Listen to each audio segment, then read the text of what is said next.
Hey friends! Welcome to the Drug Prevention Power Hour, where we empower leaders in youth drug prevention. After creating a student-led movement hosting epic drug-free events across the nation, your host, Jake White, dedicated himself to making the prevention field more fun, impactful, and relevant for today's youth. So if you're in education, counseling, public health, prevention, or just a caring adult looking for strategies to protect your kids, we hope you subscribe and learn from every show. Coming to you from Jake White and his team at Vive 18, enjoy this episode of the Drug Prevention Power Hour. Hello, welcome back to another episode of the Drug Prevention Power Hour.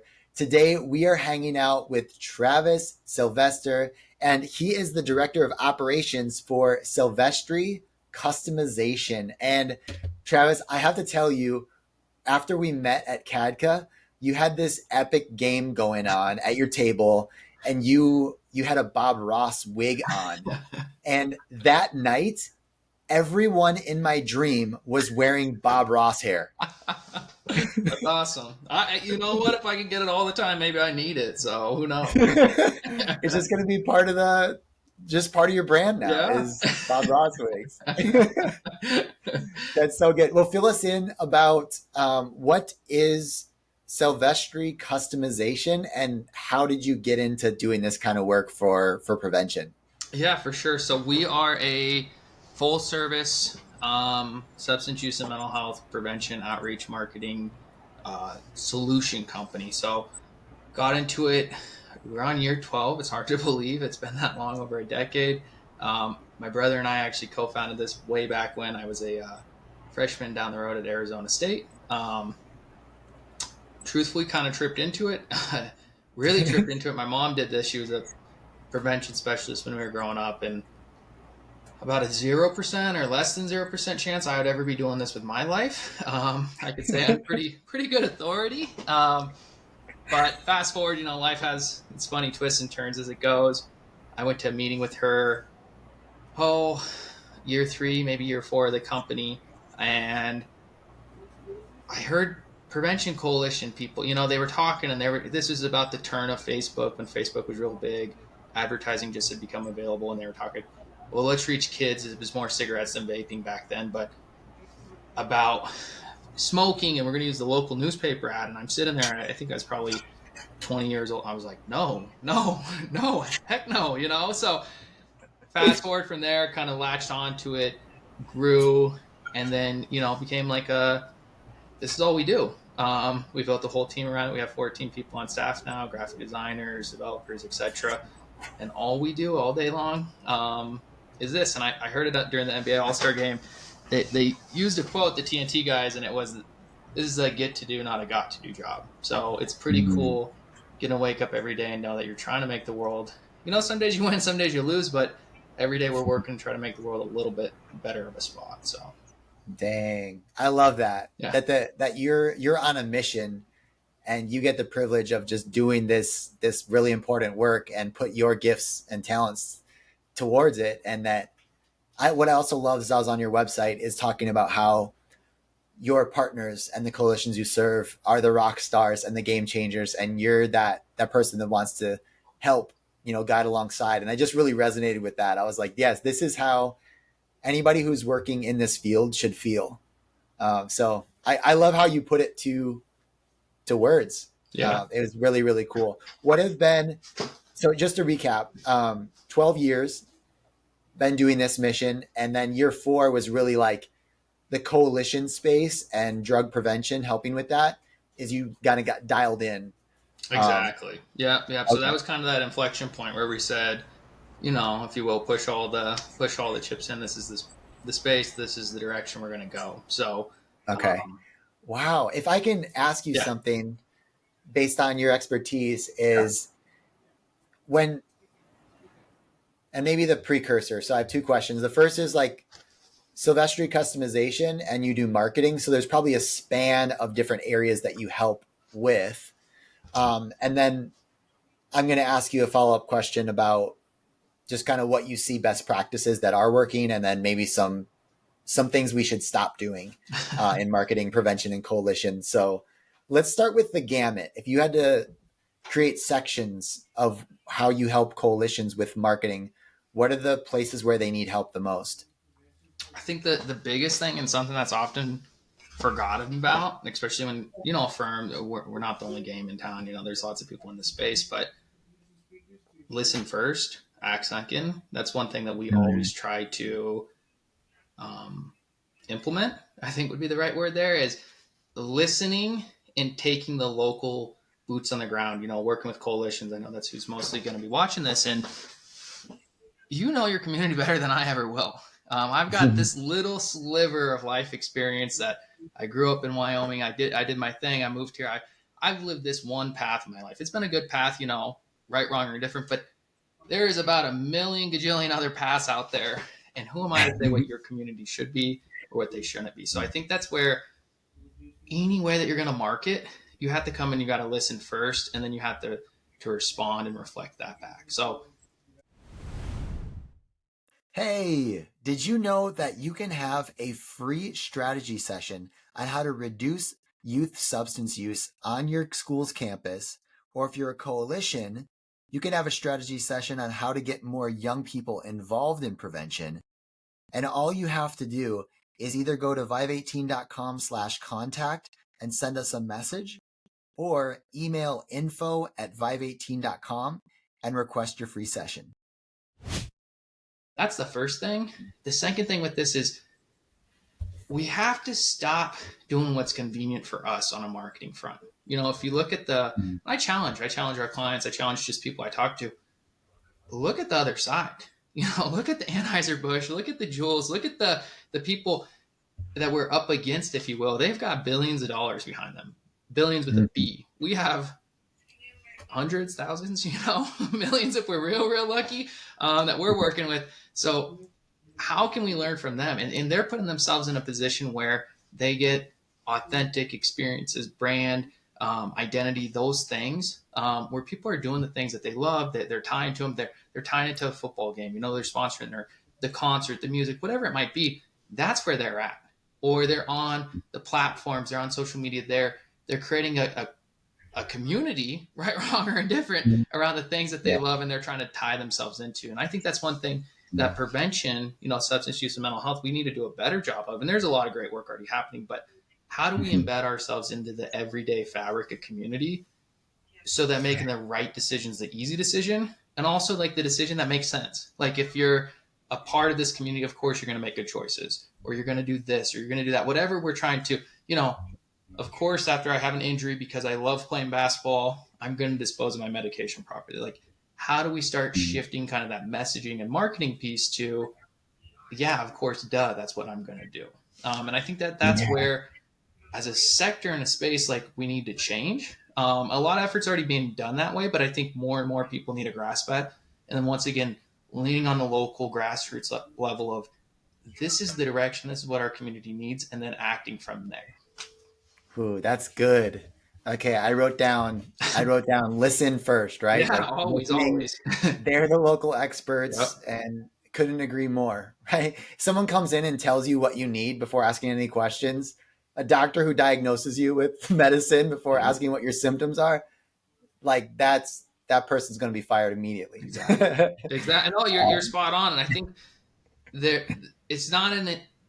it's disingenuous when you have that interaction and you don't, it feels like let me tell you, or let me preach at you. And it's like, let me listen to you first. Let me see what you're up against, why you're making these choices, and then reflect that back in a way that makes sense. And, it's not pushing against. Like, a big thing, and my team probably gets really sick of hearing me say this, is we're not in the business of telling people what to do. We're in the business of helping people, educate people, give them the right choice. But ultimately, you get to choose. Like, that's the beauty of this country that we live in. We're like, we have free will, we have free choice. We get to make our choices. How do we make the right choice, the healthy choice, the best choice, be that path that's got less friction? It's easier. It's what you want to do versus, hey, don't drink. I'm going to wag my finger at you and you're going to get in trouble. No, like, let's push them towards that good stuff as the default instead of the other way around.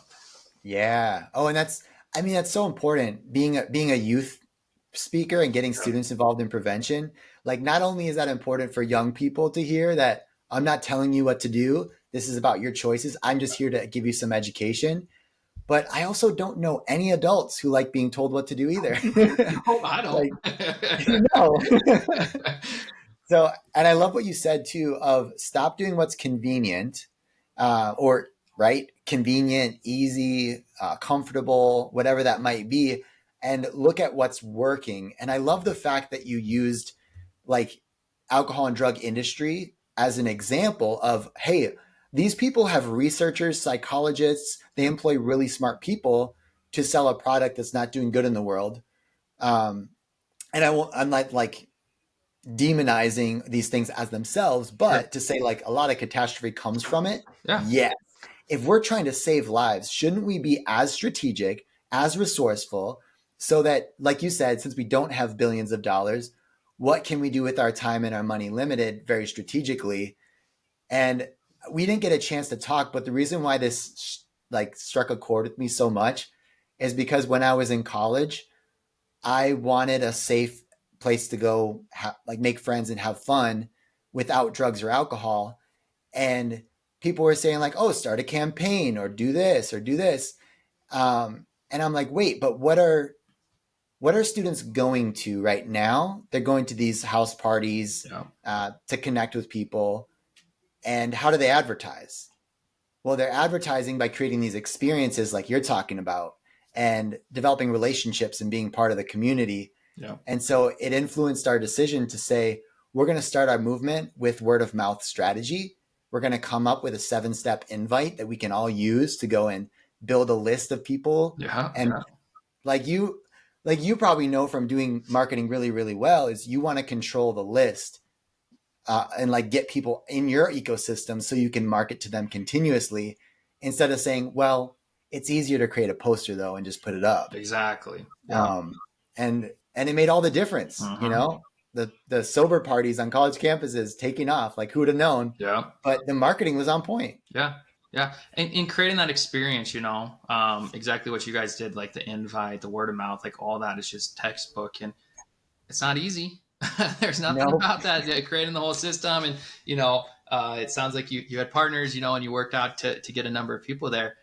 It's not the path of least resistance. There's quite a bit of resistance there, but obviously it was fruitful. And I think that that's where, when we talk about at scale community level change, there's friction, you know, and you have to work and utilize those resources. And like you said, if you do it, you create your own ecosystem and you create your own opportunities online that then you can tap into though. Yeah, exactly. And Travis, can you tell me a little bit about maybe some stories or some things that you've done with coalitions that might inspire some people listening to say, oh, I could do something like that? Yeah, one thing that we've done really well, I'm a little biased, but I think really well, is try to transition from all in person or all digital. Our bread and butter, we started as an IT company, an IT and marketing company. Like that's what, like I'm a geek by trade, if you will. So it's kind of where I started. So we focus a lot on that. And fast forward, we have a lot of experiential, some different things like that. And I actually grabbed one of these. This is like a little sticker sheet. Very novel, easy approach. You might have saw this actually at our booth there, Jake, but this is an example that we put together with the client, but this all runs together. So yeah, you're at the event, you have your booth, you're passing these out, you're having conversations, you see these go up on every, kids love stickers, like it's kind of amazing, frankly, how many stickers they'll put on, whatever they get them on. But that's an example, like we're passing those out, we're having those, and then boom, simultaneously we're following up on Snapchat, we're following up on Instagram, we're retargeting those same kids that were just interacting with our booth, having those experiences, and now they're seeing it.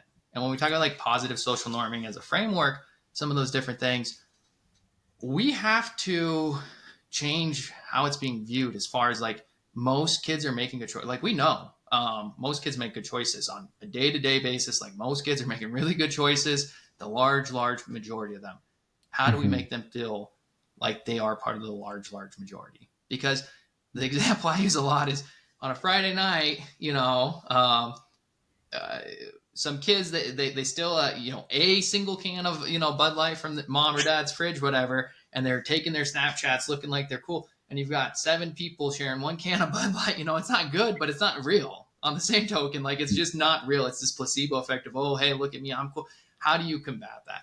How do you magnify? How do you use your resources and your tools to say, hey, that's actually not real? And we've got some really good tools. We're gonna have you experience it in person. We're gonna have you experience it down the street on the wall with the mural that we create, and we're gonna be right there on Instagram, TikTok, Snapchat to follow up. So like, that's one example that we've had a lot of good experience with, is just like trying to cross the tangible to digital landscape. I think that's really important, because so much of our world happens right here on the iPhone, the Android, whatever it might be. We have to control that just as well as we do, the health fair, because that's where a lot of information comes through. So that's one example. The other example is I'm going to poke into that before you get to your second one. You mentioned experience. And what I love is when I hear marketing IT company, I don't think of crafting experiences. So the fact that you do that is really awesome. It's really unique that, like you said, you're taking the lens of what a community needs and thinking of creative ways to achieve the goals. It doesn't have to be what people typically think of traditional marketing or advertising. Kind of going back to your original story of when you went to the coalition, they said, well, let's put something in a newspaper. You're like, no. Well, I love that. You're crafting an experience, but then you mentioned something in combining the virtual or using technology. And you mentioned like targeting certain people on Snapchat or Instagram. For those of people who don't know what that is, can you kind of just paint us a little picture on what that looked like? You had the event experience, but then you did something to get people to see you online. And what did that look like? Yeah, this takes shape and hold across different platforms, creative, bases and different things like that. So I'll just throw that caveat before getting into this example. But through these different platforms, you have different targeting abilities. And there's thresholds and interests and different things like that you can control. But some of them are geo-tagged basis. So like Snapchat, for instance, you can quite literally, through their advertiser channel, drop a pin, say anybody within, say, a 10-mile radius of this. We'll often do that with, like, say, schools. We'll work with school partners, and maybe bullying's a big issue, or cyberbullying. Not better, but for our use case, it might be better, because what better place to have a message about cyberbullying than right there as the act might be being perpetrated. So utilizing these different tools, it gets kind of technical. It gets quite technical at the level that we're doing stuff at. But you basically keep it third grade with us, right? Yeah, at the very high level, like, you have the ability through these channels to say, like, hey, I want to show this to kids. Or what we do a lot of times too is we'll run a simultaneous campaign, maybe alcohol. We're coming up to prom, graduation season, and we'll say, hey, we need to deliver a message to 15 to 19-year-olds that says, hey, don't let a night ruin your future, blah, blah, blah, blah, blah. Like, that's the message. It's got a nice tux, prom dress, whatever it might be, graduation cap gown, that whole bit. And we're talking to them saying, hey, make good choices for your future. And then simultaneously, we have messaging going to mom, dad, grandma, grandpa, parent, guardian, saying, hey, if you don't give them alcohol, they won't get it. Most choose not to. Support good choices, like all of those different. And we can actually run those campaigns at the same exact time, really geared to which audience needs it, with creative that's going to work. Because what works for a 17-year-old girl is probably not what's going to work for, a 45-year-old dad in that scenario. So we work and we use those tools and those platforms to say, hey, let's marry up our audience to both the platform, the message, and then the medium of how we want to deliver it. Okay. That's so cool. I love that. All right. Story number 2. We'll get you back to it. Yeah. The other one I was just going to highlight, and I grabbed this too. This is for a group, Central Montana Youth Challenge, their Drug-Free Communities Coalition, and they were in earnest trying to recruit. They had, as many coalitions experience, attrition. So people take new jobs, they get excited, it ebbs and it flows. So what we did is we came in and we worked with them, and we created these really nice folders, and it just has everything. We won't go through everything, but this is like their community assessment, nice, good quality stuff. There's some acronym sheets. This lists, I think, just about 200 of the different acronyms. If you can see that at all. Dang, wow. That's one story. When I went to that meeting, year 3, 4 of running the company, they were just throwing out the PNA, YRBI, like all these. And I was like, what in the world is all this letter soup, And I was like, we're never going to have somebody else experience that. So this is an example. You can pass this out, somebody new, and they can ideally feel a little bit better supported. But this is an example, tangible medium, a little less on the digital side, where they were able to actually pass these out and get them to key officials, to the mayor, school superintendent, people that maybe hadn't really wrapped their arms all the way around prevention, but like, yeah, we want this. And the beauty of this wasn't a bunch of yeses day one, but it stuck around. It was sticky. It was so nice you couldn't throw it away, essentially. So what happened is, in the span of 3, 4, 5 weeks, they're sitting on the desk. People are picking, what is this? What is that?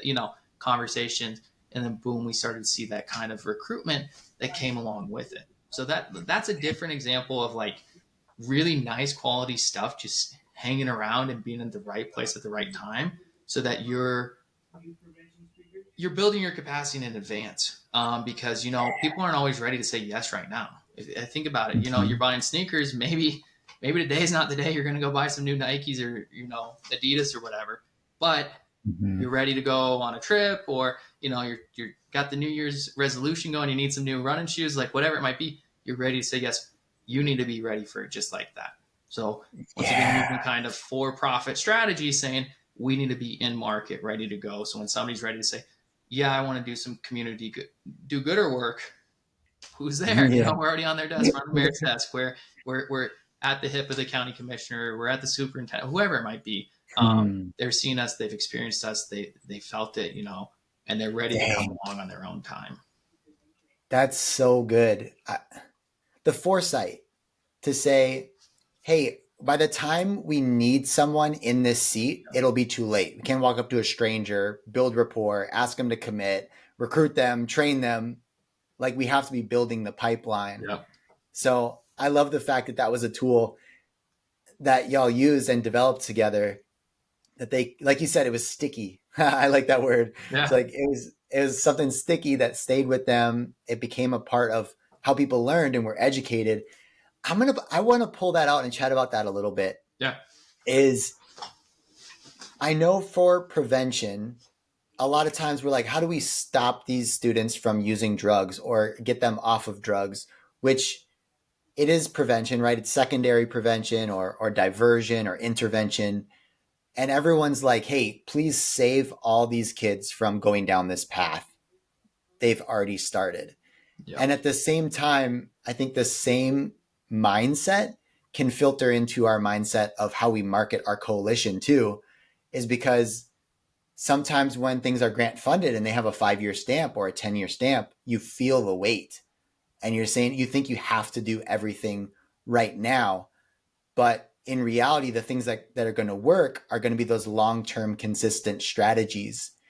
And I'm wondering if you, being a marketing partner, have you had any partners that have said, hey, let's work on a 10-year vision, or let's work on something consistent? Or is it usually they come to you saying, hey, we have a project specifically we want to work on and we really need some help? Or is that longevity there? We have, this is something I'm incredibly proud of. Many of our clients are the same clients that we started with, 10, Cool. 12.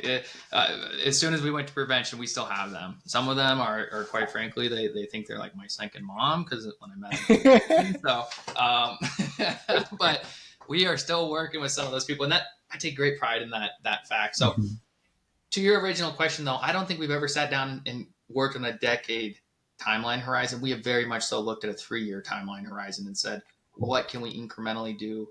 5 years with some of our DFC people, for instance, working towards that.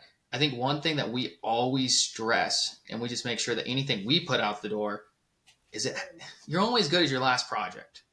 People are only going to believe the hype. Your parties, the sober free parties, if you recruit, you get everybody there and the DJ stinks it up, like, you know what I mean? Like, if the music ain't on point or like whatever, nobody's coming to the next one. So you're only as good as your last event. So I think when you look at it from that horizon, that you have to continue to work. But like what I found great joy in, frankly, is working with coalitions who I've been in meetings and there's 2 people there, maybe 3, you know, and it might be over the holidays or something. And I'm like, and I'm just like, stick to the course. You know, I don't know if you watch the NBA, but like, trust the process. You know, the Sixers back in the day, like, trust the process. If you keep doing good work in and out and you show up and you're present in your community, you're reaching people, you're engaging people, it's going to work in your favor. So yeah, funding does come, funding does go. Like, that's the reality. And we're all feeling it right now for sure. But the more good work you do,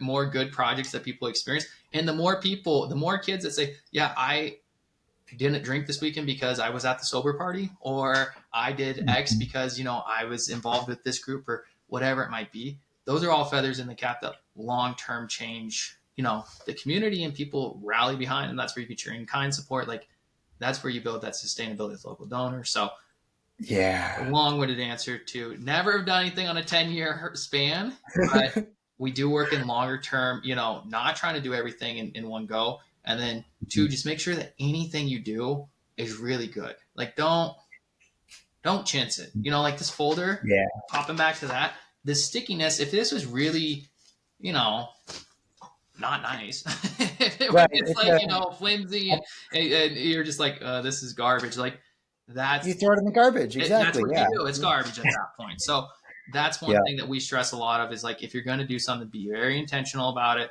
and do it really, really well. I love that you said that, because there's a balance. You talked about trusting the process, which I love that phrase, because I think there's an idea of falling in love with the process as well. Like you enjoy this work so much, you do it for the mission, like is kind of what y'all do. And so you enjoy learning new things. You enjoy studying and researching and going to work for clients. And so it fuels your product being amazing.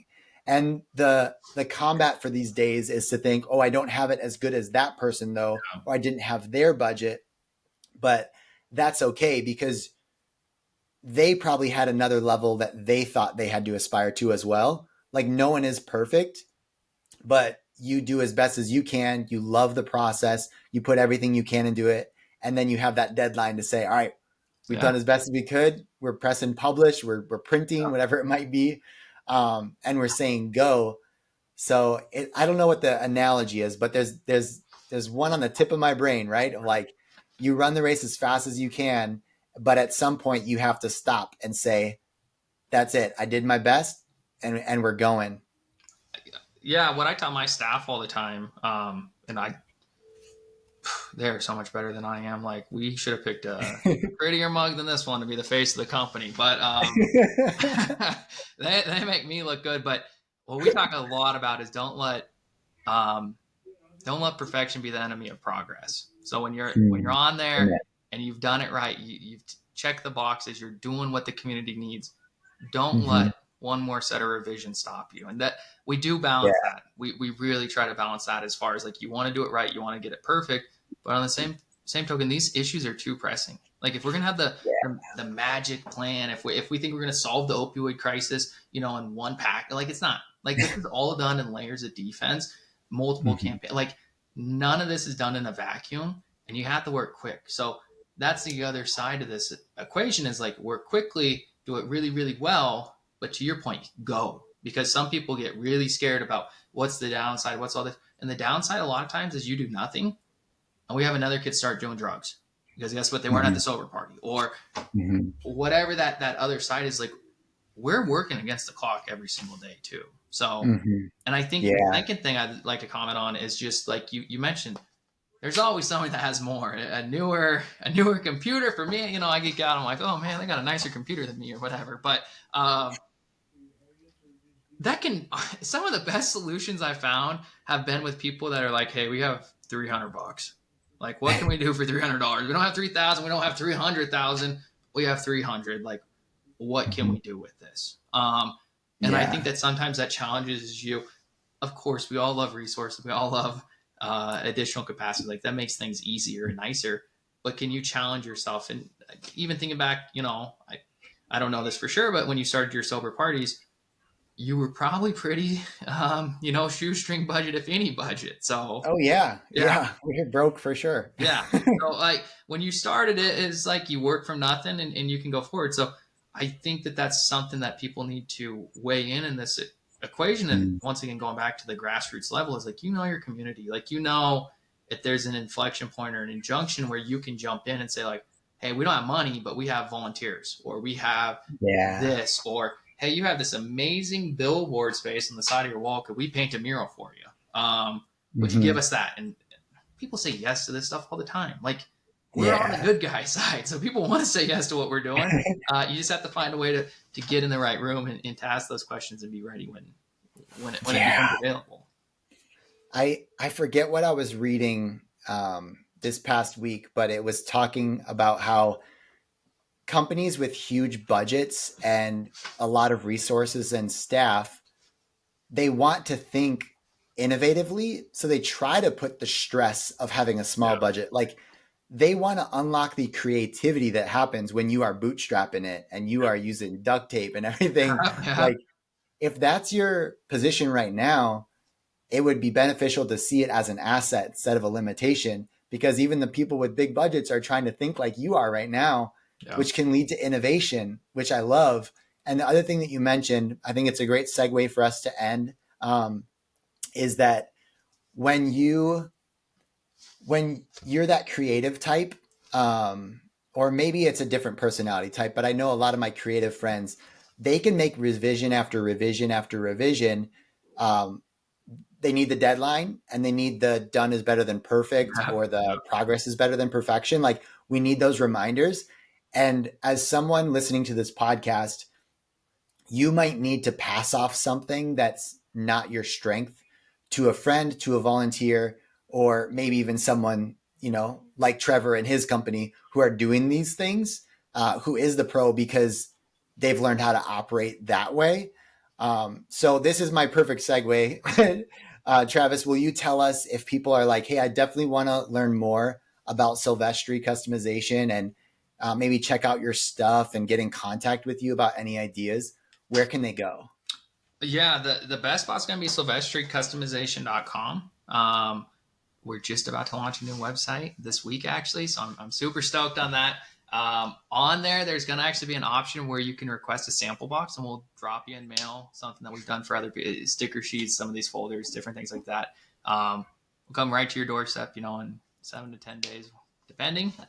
So that'd be a great way. Cool. Follow us on social media. We're on Facebook, Instagram, LinkedIn.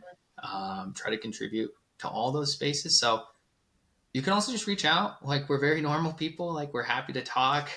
We have some people that Mhm. we'll just talk with. We'll schedule 30 minutes, an hour, and just see what's going on. We can always advise. And if you don't have resources, you don't have, a budget or something like that, that's okay. Like, we're going to talk to you. Like, this is what we're dedicating our lives to.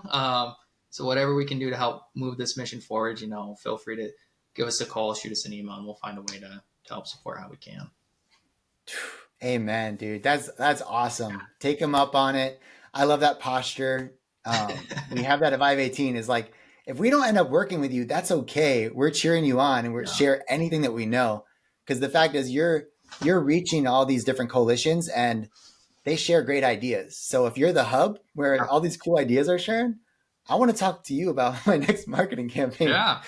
Um, We've actually, and I know we're wrapping up here, but we've set that as an internal goal, and we're at I think 7 so far. But we're trying to talk to 50 coalitions just to learn what you're doing. And I'm assuring everybody. So if you see an email from either myself or Shelby on my team, it's not a sales call. It's nothing like that. We are literally just trying to learn what is working, what isn't working, like those challenges that exist, because we think the best solutions come from people that are out there and doing it. So if you've got a rock star success we want to learn, we'll give you all the credit in the world. We're just trying to replicate to help others and share, and we can point them in your direction. And then vice versa, if you're having pain points, and we've already seen this with a lot of people, is like the same point, like getting people to show up to events right now is just incredibly difficult. It's incredibly hard to get people on a Thursday night at 6:30 to come out to a town hall. So what can we do to help alleviate that and support coalitions? And that's a project that we're actively working on, and building towards based on what we're getting from, coalitions all across the country. So yeah, we'd love to chat with you, whether you work with us, don't work with us. Like, that's cool. We just want to learn and contribute and be part of this this movement to make the world a happier, healthier, more productive spot. So, dude, that's great. Well, Travis, I'll be asking you to come back on the show to tell us what you find from those 50 interviews and chats. And then for everyone listening to the podcast, I know, like myself, I got a few great ideas from this podcast. If you think of someone who needs to hear it, please just send it their way. And then we'll see you next Monday for another episode of the Drug Prevention Power Hour. Thanks for listening to this episode of the Drug Prevention Power Hour podcast. If you love the show, make sure to leave a review and share what you've learned. And if you need help reducing substance use among youth by educating and engaging students in prevention, visit vive18.com for more information, tools, and resources.